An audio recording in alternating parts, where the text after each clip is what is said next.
Olá, o vídeo de hoje vai versar o tema a crítica, o julgamento e a análise. Na verdade, nós atualmente somos todos confrontados com o não julgues, não critiques, não sabes. Um dos 7 mandamentos, ou ditos mandamentos, é não julgarás. E nós, conforme vamos evoluindo no nosso caminho espiritual e vamos aprendendo o que é efetivamente o mundo, o que é a vida, a lei do karma e do dharma, os resgates kármicos que vimos cá sublimar, em termos cabalísticos, nós costumamos dizer que nós só vemos 1%, falta-nos ver 99% e, portanto, não conseguimos ver o todo da big picture, digamos assim em inglês, portanto, não conseguimos ver a abrangência total. E, portanto, fazemos críticas e julgamentos de coisas que muitas vezes não sabemos e, portanto, qualquer pessoa de bom senso ou terapeuta holística normalmente usa a expressão não julgues. Por definição, o que é criticar? É encontrar defeitos, é comentar desfavoravelmente, é avaliar negativamente. E o que é julgar? É sentenciar, avaliar, proceder ao exame de qualquer coisa, crer em qualquer coisa que não está bem ou supor que aquela coisa não está bem. E analisar é criticar, por si só fazer análise, examinar com atenção. Estas são as definições destas 3 palavras: criticar, julgar e analisar. Estão ao alcance de cada um, por exemplo, no Google, que neste momento é o pai de todos. Vamos ao Google e descobrimos tudo. Analisar, julgar e criticar está implícito no ser humano. É arrogante, penso eu que posso usar esta palavra, é prepotente, é arrogante, diria, não é prepotente, é arrogante nós acharmos que passamos a vida toda ou que conseguimos passar um dia inteiro sem analisarmos, sem julgarmos e sem criticarmos. É impensável. Nós somos seres duais, temos essa necessidade da crítica, da análise, do julgamento. Aliás, na língua portuguesa, o julgamento é uma expressão que era usada muito antigamente, sempre relacionada com tribunais. Vou a julgamento, tenho um julgamento, sou testemunha de um julgamento, ou sou arguída num julgamento. O julgamento para nós, pelo menos pela minha experiência, diz-me assim, estava sempre ligado a tribunais. Portanto, nós íamos lá, fosse qual fosse o nosso papel, tínhamos sempre, ou haveria sempre uma sentença para aquela coisa que estava a ser julgada. Mais tarde generalizou-se essa palavra e o julgamento passou a ser aquilo que nós normalmente falamos de crítica. Não julgues, no fundo o que nós queremos dizer é não critiques. Mas isso é possível? Não. É arrogância da nossa parte acharmos que passamos um dia inteiro, uma semana inteira, um mês inteiro, uma vida inteira sem criticar e, portanto, sem julgar e, portanto, sem analisar. E quando nós dizemos eu estou a analisar, não estou a julgar. Ora, analisar, uma das analogias, criticar. Julgar, uma das analogias, avaliar. Criticar, encontrar defeitos ou avaliar negativamente. Ou seja, nós no fundo estamos a fazer sempre a mesma coisa, embora em moldes um bocadinho diferentes, uns mais suaves que os outros, mas estamos a proceder da mesma maneira. E esta tomada de consciência tem de ser um facto, tem de ser real, e nós não nos podemos penalizar por isso. Agora, o que nós podemos evitar é essa... Eu vou contar uma história que tive há pouco tempo de uma aula minha de Cabala. Já há muitos anos que eu tenho aulas de Cabala e das primeiras aulas o julgamento foi realmente uma das dos temas que ensinaram mais profundamente para nós tomarmos consciência do que era o julgamento. Eles falam muito em julgamento. Há dias um professor meu, numa aula que não tem propriamente a ver com... É um curso à parte, mais profundo, mas não importa.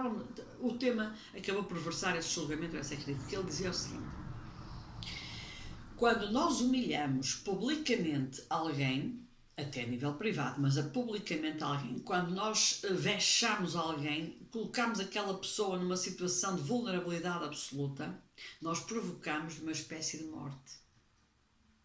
Aliás, a expressão certa é esta: nós provocamos-lhe um derramamento de sangue. É forte, mas é verdade. E como é que esse derramamento de sangue se provoca? Através da ruborização. Nós ficamos ruborizados quando alguém nos critica publicamente, ou nos humilha publicamente, nos avalia publicamente, nos critica, nos julga publicamente, e muitas vezes, ou por timidez, ou por falta de argumentos, ou porque naquele momento gelamos, bloqueamos, não conseguimos repostar àquela pessoa e não conseguimos fazer o contraditório. Mas, na verdade, nós ficamos de tal maneira ruborizados e de tal maneira vexados e ofendidos, etc., que às vezes ficamos até mudarmos de cor. Isso é um derramamento de sangue sob o ponto de vista espiritual, porque o sangue passou a ficar todo no rosto e no pescoço, e a pessoa ficou muito, muito vermelha, muito aflita, muito agoniada. Isto é um crime. Sob o ponto de vista espiritual, isto é um crime. Aliás, dizem eles que uma humilhação pública é uma morte. E, portanto, existe uma tribo, que eu não sei em que país é, eu aprendi isso uma vez numa aula, mas eu confesso que não decorei o país e tive pena, em que as sentenças e os julgamentos das pessoas que cometem atos ilícitos, ou pelo menos pouco convencionais dentro daquela aldeia, daquela tribo, aquela pessoa é colocada no centro da aldeia. E à volta juntam-se todos os aldeões daquela aldeia, daquela tribo, daquela localidade. E cada pessoa vai dizer uma palavra sobre aquela pessoa que está neste momento no centro e, portanto, está a ser julgada pelos seus atos, ou pelas suas atitudes, ou pelo que disse, ou pelo que inventou, ou pelo que especulou, não importa. E isso vai determinar a sentença daquela pessoa. E então, nessa localidade, nessa tribo, em vez de estarem a espezinhar ainda mais aquela pessoa que cometeu aquele ato terrível, seja lá ele qual for, têm de dizer uma palavra, uma só, cada um deles, de virtudes daquela pessoa. Uma virtude que tenham encontrado naquela pessoa ao longo da vida, conforme conviveram mais ou menos com ele. E aquela pessoa vai ter de tomar consciência de que não é aquilo que representa nos seus atos, nas suas palavras ou nas suas atitudes, mas pelos vistos é muito mais que isso, porque cada um conseguiu encontrar uma palavra positiva para o definir. E essa tomada de consciência vai fazer com que aquela pessoa se sinta de tal maneira mal com o que fez ou com o que disse, que, e a ideia é esta, ele próprio faça o seu ato de contrição e recue para não mais repetir aquela proeza negativa. Era bom que as nossas cadeias e os nossos tribunais fossem assim e tivéssemos este género de atitudes, mas nós muitas vezes queremos sangue. Nós queremos realmente muito sangue. A nossa revolta perante uma situação de, por exemplo, pedofilia é tão violenta, a minha é de uma violência tão grande, que apesar de eu encontrar todas as justificações possíveis num quadro de karma e de correção de vidas passadas que aquelas pessoas entre o violador e o violado possam vir fazer a esta vida, mas a minha condição humana e a minha fraqueza humana faz-me revoltar-me de tal maneira contra aquele facto que eu muitas vezes perco a razão, julgo, analiso, julgo e critico, faço tudo. E todos nós fazemos muitas vezes isto. Vamos nos penalizar por isso? Não. Mas vamos tomar a consciência da coisa. Onde é que eu estou a fazer uma análise isenta? Onde é que eu estou a julgar e a provocar uma morte naquela pessoa, naquela situação ou naquele ato, naquela coisa. Onde é que eu estou a fazer uma crítica mordaz, capaz de provocar uma morte ali, ou onde é que eu estou a fazer uma crítica que poderá alavancar aquela pessoa para uma atitude mais positiva, porque há críticas positivas. Volto a repetir, é arrogante da nossa parte acharmos que vamos ser sempre assim, maravilhosos e perfeitos, capazes de uma análise isenta e perfeita, capazes de um julgamento correto e maravilhoso, capazes de uma crítica positiva. É mentira. Nós um dia estamos assim, no outro dia estamos assado, de manhã estamos de uma maneira, à tarde já estamos de outra. É assim mesmo, nós somos uma oscilação completa de emoções, uma oscilação completa de atitudes e de formas. Mas a tomada de consciência de que cada vez que nós somos mordazes, cada vez que nós somos acutilantes, cada vez que nós somos selvagens, na forma como julgamos, criticamos e até analisamos, vai fazer toda a diferença nas nossas atitudes a partir de agora. Vamos tomar a consciência de eu estou a julgar mesmo, eu tenho este direito de estar a fazer estas críticas todas sem eu saber o que está lá para trás na vida desta pessoa ou nesta situação que levou a isto. Eu vou criticar esta pessoa pelas atitudes que tomou sem eu saber, ou sem eu ouvir as duas partes, ou sem eu saber o que está lá para trás que precisou de ser resolvido neste resgate kármico entre estas duas pessoas. Eu estou a analisar esta situação, mas será que esta situação está a ser bem analisada? Ou seja, cada vez que nós tomamos a consciência do ato em si e do que vamos verbalizar, ou do que vamos pensar, ou da forma como vamos agir, isso já vai fazer toda a diferença entre uma coisa, a outra e a outra. Analisarmos sempre. É impossível não o fazer. Nós vivemos num estado de análise absoluto. Nós analisamos a nossa vida todos os dias, nós analisamos a vida dos nossos, nós analisamos a nossa vida financeira, nós analisamos as compras que fazemos. A vida é feita de análise, é assim que nós estamos. Até fazemos análises ao sangue, portanto, nós passamos a vida em análises. O julgamento, esse tem de ser muito mais bem avaliado pela nossa consciência para não fazermos esses julgamentos em que determinamos uma sentença sem ouvir as partes. Porque muito mal vai um tribunal se assim o fizer. E nós também temos de tomar essa consciência todos os dias. É crítica. É possível viver sem crítica? Não. Não é. Não concebo uma vida sem crítica. Não vejo isso.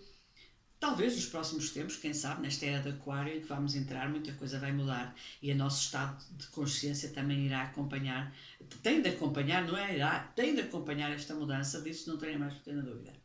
Mas passarmos a ser esses seres não críticos assim de repente, não, provavelmente será um processo bem mais lento. Agora, que crítica é que vamos fazer? Essa é que é a análise, esse é que é o julgamento que nós temos de fazer a nós próprios. Que crítica é que eu estou a fazer? Destrutiva ou construtiva? E quando eu analiso um facto que acho que aquilo está um exagero, está incorreto, está pateta, está idiota, está qualquer coisa, ok, eu tenho todo o direito de me exprimir sobre esse ponto de vista. Agora, eu vou àquela pessoa chamar de idiota, pateta e criticá-lo desta forma? Se calhar não. Eu posso fazer essa análise porque acho a coisa, a situação, o ato, o facto com esses contornos, mas muito provavelmente vou refriar um bocadinho mais e tentar evitar que isso atinja diretamente aquela pessoa ou aquela situação. Nós, quando criticamos o governo do país onde vivemos, estamos a cobrar coisas que nós queríamos e que eles não são capazes de fazer. Mas nós já vimos o todo, nós já perguntámos às pessoas envolvidas se eles conseguem fazer mesmo, ou se somos nós que estamos a ver apenas uma das partes e por isso avaliamos apenas aquilo que vimos, muito restritamente, e não conseguimos avaliar a outra parte. Mas vamos parar de criticar o governo? Não, claro que não. Vamos exigir cada vez mais e mais e mais e mais e queremos mais isto, mais aquilo, e eles são incompetentes ali e são incompetentes acolá, e é essa a nossa análise constante.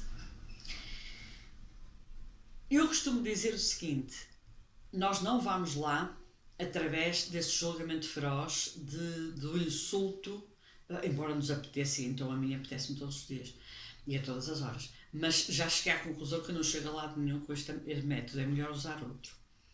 Mas quando nós conseguimos, dentro da análise que fazemos do comportamento, eu estou a dar o exemplo de um governo, porque eu acho que é universal a todos, dizemos, isto não é, para nós isto não deveria ser assim, mas deveria ser de outra maneira, nós não apontamos propriamente, não apontamos o dedo ali, nós damos uma solução. E isso aí já começa a ser um bocadinho mais equilibrado sob o ponto de vista do julgamento e da crítica, porque estamos a fazer uma análise, mas estamos a apresentar também soluções. E para isso, nós todos temos que nos colocar sempre no papel do outro. Até onde é que o outro não consegue ir? E eu, se estivesse no papel dele, conseguiria ou não? Essa é a grande questão. Sabermos quem fomos para entendermos quem somos é a chave mestra disto tudo. Porque sempre que nós analisamos o comportamento de alguém com alguém, ou com algo, o meu tendão daqueles, por exemplo, são os animais. É absolutamente um tendão daqueles que eu tenho e que não consigo sublimar. Já vou conseguindo alguma coisa. Por exemplo, vamos falar da questão do abandono ou do maltrato. O mesmo se passa com idosos e o mesmo se passa com crianças. Estão os três no mesmo patamar. Não os consigo pôr mais acima, mais abaixo. Para mim, o abandono de idosos, de crianças ou de animais, ou os maus tratos a idosos, crianças ou animais, é absolutamente intolerável. Não lido bem com isso. Mas sou eu que tenho de lidar. Essa é que é a grande questão. Contam uma história que um dia, presumo que terá sido na Índia, Krishnamurti, o fundador da... Krishna, quem não sabe, vá ao Google, que é para passou na rua e estava alguém a pedir donativos para uma causa animal. E ele perguntou a essa pessoa: porquê é que tu abraçaste essa causa animal e estás a pedir donativos para isso? E a pessoa respondeu: porque eu não lido bem com os maus tratos aos animais. E ele respondeu-lhe: então tu é que tens um problema grave para resolver contigo, porque tu é que não lidas bem. Naturalmente que isto, a pessoa em si, de certeza absoluta, que também não lidará, ninguém lida em consciência com os maus tratos, seja quem for. Mas na realidade nós temos isto para resolver dentro de nós. E portanto, quando nós disparamos em uma crítica tremenda, num ódio, num fel contra tudo e contra todos aqueles que maltratam ou abandonam, nós estamos a transformar neles também. E isto é um exercício que eu tenho de fazer diariamente, para não me transformar neles também. Porque, entretanto, evidentemente que eu também aceito e compreendo que os animais tenham o seu karma e também o estão a espiar às mãos daquelas pessoas. E isto deve ser assim, olho por olho, dentro por dentro? Não, claro que não. Nós estamos aqui para fazer a transmutação, nós estamos aqui para fazer a sublimação e não deveria ser assim, mas muitas vezes é.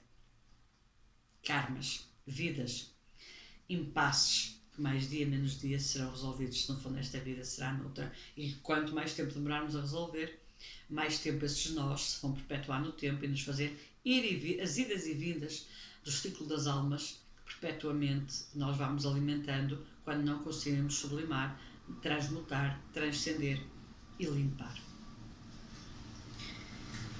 Vamos, deixo aqui esta mensagem como um desafio. Estamos num novo ano. A lua nova de Balança está aqui. Estou a fazer esta gravação já em plena lua nova, já em plena lua de Balança. Vai-se iniciar um novo ano, um novo ciclo cósmico de 12 meses. Vamos todos estabelecer como meta principal, e isto é um exercício diário, de hora a hora, de minuto a minuto. Durante um dia inteiro, quantas vezes eu julguei, quantas vezes eu critiquei, quantas vezes eu analisei, quantas vezes eu fiz as três coisas, de que forma, como, com quem, porquê, o que é que me levou a isso? Se conseguirmos responder a estas perguntas todas a nós próprios, eu acho que estamos de bom caminho para esta evolução espiritual que todos ambicionamos. Um grande abraço, muita luz, muita força, um bom ano e tudo de bom.